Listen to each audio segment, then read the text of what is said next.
Hello guys, இன்றைக்கி நம்ம சேனலில் என்ன ரெசிபி பார்க்க போகிறோன்னா Christmas special plum cake recipe தான் பார்க்க போகிறோம். அதுக்கு முன்னாடி சேனல் இன்னும் சப்ஸ்கிரைப் பண்ணலைன்னா சப்ஸ்கிரைப் பண்ணிக்கோங்க. வாங்க வீடியோக்குள்ளே போகலாம். கிறிஸ்மஸ் ப்ளம் கேக் ரொம்பவே ஈஸியான சிம்பிளான ரெசிபி. அதை வீட்டிலே கடையில் இருக்கிற மாதிரியே செய்யலாம். நல்லா டேஸ்டியாக அதே டேஸ்ட்லேயே வரும். அதை எப்படி செய்யலான்றதை இந்த வீடியோவில் பார்க்க போகிறோம். வாங்க வீடியோக்குள்ளே போகலாம். ஃபஸ்ட்டு ஒரு பவுலில் 1 கப் அளவுக்கு ஆரஞ்சு ஜூஸ் எடுத்துக்கலாம். நீங்கள் இதில் orange juice, apple juice, pineapple juice எதுனாலும் நீங்கள் மிக்ஸ் பண்ணிக்கலாம். ஃபஸ்ட்டு 2லேருந்து 3 டேபிள் ஸ்பூன் அளவுக்கு பாதாம் எடுத்திருக்கேன். அதுக்கப்புறம் முந்திரி, அதுக்கப்புறம் கருப்பு திராட்சை 1 டேபிள் ஸ்பூன் அளவுக்கு ஆட் பண்ணியிருக்கேன். அதுக்கப்புறம் 2 டேபிள் ஸ்பூன் அளவுக்கு கிஸ்மிஸ் ஆட் பண்ணிக்கலாம். அதுக்கப்புறம் 2லேருந்து 3 டேபிள் ஸ்பூன் அளவுக்கு வால்நட் ஆட் பண்ணிக்கலாம். அதுக்கப்புறம் 2லேருந்து 3 டேபிள் ஸ்பூன் அளவுக்கு பேரிச்சம்பழம். அதுக்கப்புறம் 2லேருந்து 3 டேபிள் ஸ்பூன் அளவுக்கு டூட்டி ஃப்ரூட்டி ஆட் பண்ணிக்கலாம். இது எல்லாத்தையுமே எடுத்து வச்சுக்கோங்க. உங்களுக்கு இன்னும் நிறையா வேணும்னா நிறையா ஆட் பண்ணிக்கலாம். ரொம்பவே டேஸ்ட்டாக இருக்கும். இப்போ இது எல்லாத்தையுமே ஆட் பண்ணிக்கலாம். உங்களுக்கு தேவையான என்னென்ன நட்ஸு, ட்ரை ஃப்ரூட்ஸ் எல்லாமே இதில் நீங்கள் ஆட் பண்ணிக்கலாம். நிறையாவே ஆட் பண்ணிக்கலாம். நான் இங்கே நார்மலாக ஆட் பண்ணியிருக்கேன். இப்போ இதை ஒரு 4 மணி நேரம் நல்லா ஊற வச்சு எடுத்துக்கலாம். நீங்கள் டேரெக்டாக இதை அப்படியே வேக வச்சு எடுத்தாலும் ஓகே, இல்லை ஊற வச்சுட்டு எடுத்திங்கன்னா இன்னும் நல்லா டேஸ்ட்டாக இருக்கும். இப்போ நல்லா மிக்ஸ் பண்ணிவிட்டு ஒரு 4 மணி நேரம் ஊற வச்சு எடுத்துக்கலாம். இப்போ ஒரு பேனில் 1/2 கப் அளவுக்கு சர்க்கரை எடுத்துக்கலாம். சுகர் ஆட் பண்ணிவிட்டு நல்லா ட்ரை ரோஸ்ட் பண்ணிக்கலாம். இது நீங்கள் ரோஸ்ட் பண்ண நல்லா அப்படியே மெல்ட் ஆகி கேரமலைஸ் ஆக ஆரம்பிக்கும். நீங்கள் சுகர் ஆட் பண்ண விருப்பம் இல்லைன்னா நீங்கள் வெல்லம் கூட ஆட் பண்ணிக்கலாம். வெல்லத்தை நல்லா கரைச்சிட்டு கேரமலைஸ் பண்ணிக்கோங்க இதே மாதிரியே. இப்போ பார்த்திங்கன்னா நல்லா மெல்ட் ஆக ஸ்டார்ட் ஆகிடுச்சு. இப்போ பார்த்திங்கன்னா தெரியும், இந்த மாதிரி ப்ரௌன் கலரில் நல்லா லிக்விட் மாதிரி நல்லா ஃபார்ம் ஆயிரும். இந்த மாதிரி கேரமலைஸ் ஆன பின்னாடி எல்லாமே கரைஞ்சி ப்ரௌன் கலரில் ஆன பின்னாடி நல்லா கொதிக்கிற சுடுதண்ணியை அது மேலே ஆட் பண்ணிக்கோங்க. ஆட் பண்ணிவிட்டு நல்லா மிக்ஸ் பண்ணிக்கலாம். எதுக்கு நம்ம சுடுதண்ணி ஆட் பண்ணுறோன்னா நல்லா அந்த கேரமலைஸ் ஆன சுகர் இன்னும் நல்லா கரையிறதுக்காக. நல்லா தண்ணியாக கரைஞ்சோம்னா அதை அப்படியே எடுத்து தனியாக நம்ம வச்சுக்கலாம். இப்போ பார்த்தீங்கன்னா சுடுதண்ணியோட நல்லா மிக்ஸ் பண்ணியாச்சு. இப்போ இதை தனியாக ஒரு பவுலில் ட்ரான்ஸ்ஃபர் பண்ணி வச்சுக்கோங்க. அதுக்கப்புறம் அதே பேன்லேயே கொஞ்சமாக கேரமலைஸ் பண்ண சுகர் அப்படியே வச்சுட்டு நம்ம ஊற வச்சுருக்க ட்ரை ஃப்ரூட்ஸும் ஆரஞ்சு ஜூஸும் அதில் ஆட் பண்ணிக்கலாம். ஆட் பண்ணிவிட்டு 2 டேபிள் ஸ்பூன் அளவுக்கு ஃப்ரூட் ஜாம் ஆட் பண்ணிக்கோங்க. நீங்கள் என்ன ஜாம் வேணாலும் ஆட் பண்ணிக்கலாம். அதில் ஆட் பண்ணிவிட்டு நல்லா அந்த ஜாமை நல்லா மிக்ஸ் பண்ணி விட்டுக்கோங்க. மிக்ஸ் பண்ணி விட்டுட்டு நல்லா ஹீட் பண்ணிங்கன்னா இந்த மாதிரி கொதிச்சு வரும். அந்த ஆரஞ்சு ஜூஸில் நல்லா கெட்டியாகி அந்த ட்ரை ஃப்ரூட்ஸில் நல்லா கோட்டாகி இந்த மாதிரி நல்லா திக்காக ஆகணும். இப்போ பார்த்தீங்கன்னா தெரியும், நல்லா திக்காயிடுச்சு. இதை ஸ்டவ் ஆஃப் பண்ணிவிட்டு நல்லா ஆற வச்சிடலாம். இப்போது அதுக்கப்புறம் ஒரு மிக்ஸி ஜார் எடுத்துக்கோங்க. அதில் 2 முட்டையை உடச்சி ஊற்றிக்கலாம். இப்போ நான் 2 முட்டையை உடச்சி ஊற்றிட்டேன். உங்களுக்கு இன்னொரு முட்டை வேணுன்னா கூட ஆட் பண்ணிக்கலாம். ஆனால் 2 கரெக்டாக இருக்கும். இப்போ 1/4 கப் அளவுக்கு எண்ணெய் ஆட் பண்ணிக்கலாம். அதுக்கப்புறம் 1 டேபிள் ஸ்பூன் அளவுக்கு நான் நெய் ஆட் பண்ணிக்கிறேன். நீங்கள் நெய் இல்லைனா பட்டர் எதுனாலும் ஆட் பண்ணிக்கலாம். அதுக்கப்புறம் 1 டீஸ்பூன் அளவுக்கு வெண்ணிலா எசன்ஸ் ஆட் பண்ணிக்கலாம். ஒரு பிஞ்ச் சால்ட் ஆட் பண்ணிக்கோங்க. நிறைய ஆட் பண்ணிடாதீங்க. அதுக்கப்புறம் நம்ம கேரமலைஸ் பண்ணி வச்சுருக்க சுகர் ஆட் பண்ணிக்கலாம். அதில் இது எல்லாத்தையுமே சேர்த்து இப்போ நல்லா அரைச்சி எடுத்துக்கலாம். இது பார்த்திங்கன்னா நல்லா பீட் பண்ண மாதிரி கன்சிஸ்டன்சியில் இருக்கும். இந்த மாதிரி நம்ம ரெடி பண்ணி வச்சுக்கலாம் தனியாக.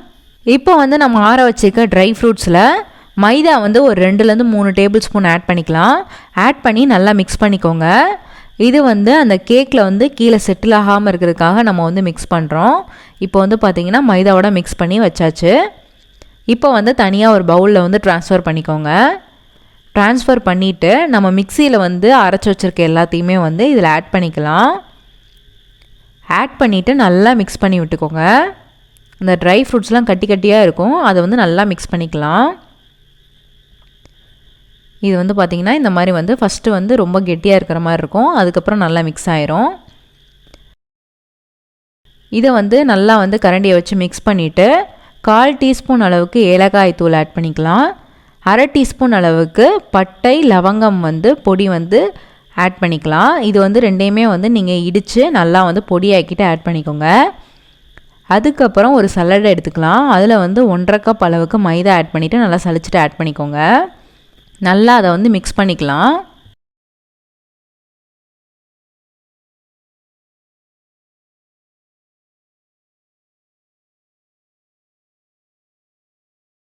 அதை ஆட் பண்ணிவிட்டு 1 டேபிள் ஸ்பூன் அளவுக்கு பேக்கிங் பவுடர் ஆட் பண்ணிக்கலாம். அதுக்கப்புறம் 1 tablespoon cocoa powder add பண்ணிக்கலாம். கொக்கோ பவுடர் வந்து ஆப்ஷனல் தான். அதுக்கப்புறம் ஒரு பிஞ்ச் வந்து பேக்கிங் சோடா ஆட் பண்ணிக்கோங்க. இது வந்து ஆப்ஷனல் தான். பேக்கிங் சோடா போடாமே நல்லா தான் இருக்கும் இது. இப்போ இது எல்லாத்தையுமே சேர்த்து நல்லா மிக்ஸ் பண்ணிக்கலாம். உங்களுக்கு ரொம்ப கெட்டியாக இருக்கிற மாதிரி ஃபீல் ஆச்சுன்னா பால் வந்து கொஞ்சம் கொஞ்சமாக ஆட் பண்ணி நல்லா மிக்ஸ் பண்ணிக்கோங்க. அதுக்கு நிறையா ஊற்றிடாதீங்க. இது வந்து கெட்டியாக தான் இருக்கணும் இந்த கேக்கு.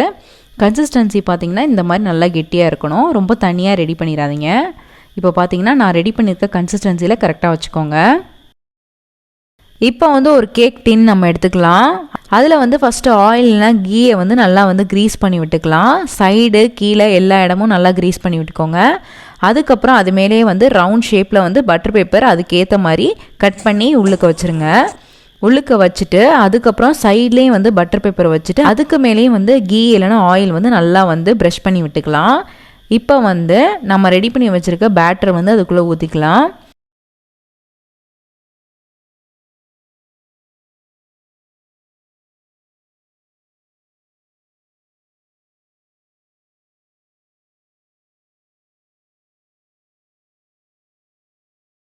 எல்லாமே ஆட் பண்ணிவிட்டு நல்லா வந்து டேப் பண்ணிக்கோங்க. இப்போ பார்த்தீங்கன்னா எல்லாமே ஆட் பண்ணிவிட்டு நல்லா டேப் பண்ணியாச்சு. இதுக்கு மேலே வந்து உங்கள் இஷ்டம் தான். நீங்கள் டெக்கரேஷனுக்கு என்ன வேணாலும் ஆட் பண்ணிக்கலாம். நான் இங்கே வந்து டூட்டி ஃப்ரூட்டி ஆட் பண்ணியிருக்கேன். அதுக்கப்புறம் வந்து முந்திரி, அதுக்கப்புறம் வந்து கருப்பு கிஸ்மிஸ் ஆட் பண்ணியிருக்கேன். இந்த ப்ளம் கேக் வந்து கருப்பு கிஸ்மிஸ் ஆட் பண்ணால் இன்னும் நல்லா டேஸ்ட்டாக இருக்கும். ஸோ வந்து அது ஆட் பண்ணியிருக்கேன். இப்போ பார்த்தீங்கன்னா இந்த மாதிரி டெக்கரேஷன் வந்து நான் சிம்பிளாக ரெடி பண்ணி முடிச்சிட்டேன்.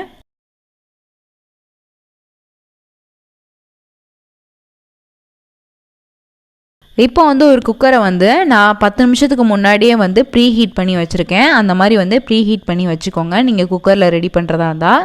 இப்போ இதை வந்து உள்ளுக்க வச்சு நல்லா வந்து க்ளோஸ் பண்ணியாச்சு.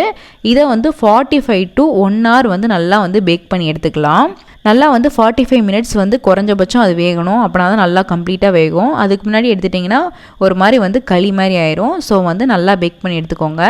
பேக் ஆகிருக்கா இல்லையான்னு செக் பண்ணுறதுக்கு வந்து டூத் பிக் வச்சு இந்த மாதிரி உள்ளுக்க குத்தி பார்த்தீங்கன்னா தெரியும். நல்லா பிசு பிசுன்னு இல்லாமல் நல்லா ட்ரையாக வரும்.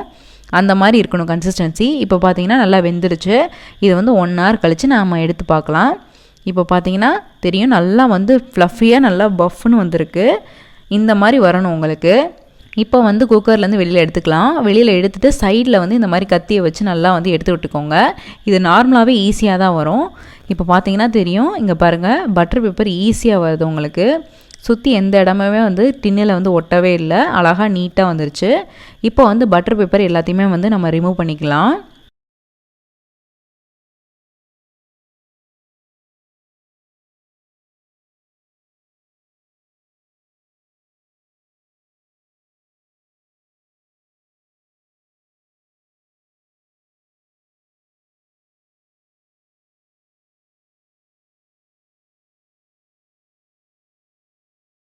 முழுசாக வந்து எல்லாத்தையும் ரிமூவ் பண்ணியாச்சு. பாருங்கள் நீட்டாக வந்திருக்கு கிளியாமல்.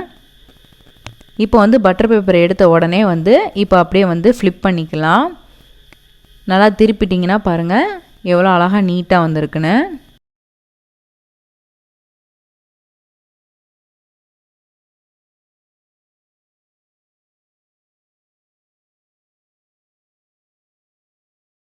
இப்போ பாருங்கள் கிறிஸ்மஸ் கேக்கு எவ்வளோ அழகாக நீட்டாக வந்திருக்குன்னு. இப்போ வந்து இதை நான் கட் பண்ணி காமிக்கிறேன். பாருங்கள் எவ்வளோ ஃப்ளஃபியாக அழகாக நீட்டாக இருக்குன்னு உள்ளுக்க எல்லாமே. அவ்வளோதான். ரொம்பவே ஈஸியான சிம்பிளான Christmas plum cake recipe ready ஆயிடுச்சு. இந்த ரெசிபி உங்களுக்கு பிடிச்சிருக்கும்னு நினைக்கிறேன். பிடிச்சிருந்தா லைக் பண்ணுங்கள், ஷேர் பண்ணுங்கள், கமெண்ட் பண்ணுங்கள். மறக்காமல் சேனலை சப்ஸ்கிரைப் பண்ணுங்கள். இன்னொரு வீடியோவில் பார்க்குறேன். பாய்.